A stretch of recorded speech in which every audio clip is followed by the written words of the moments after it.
Coshocton County, Tuscarawas, Ohio. The National Weather Service in Pittsburgh has issued a severe thunderstorm warning for northern Coshocton County in east central Ohio, northwestern Tuscarawas County in east central Ohio, until 5:30 p.m. At 4:52 p.m., a severe thunderstorm was located 12 miles west of Coshocton, moving northeast at 40 miles per hour. Hazard, wind gusts to 60 miles per hour and quarter-size hail. Source, radar.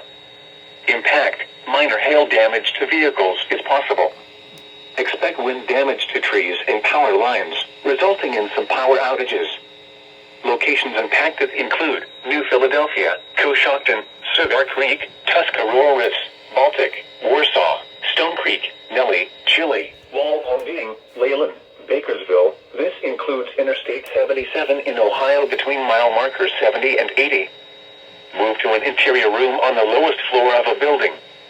Please report severe weather by calling 412-262-1988, posting to the National Weather Service Pittsburgh Facebook page, or using Twitter at NWS Pittsburgh.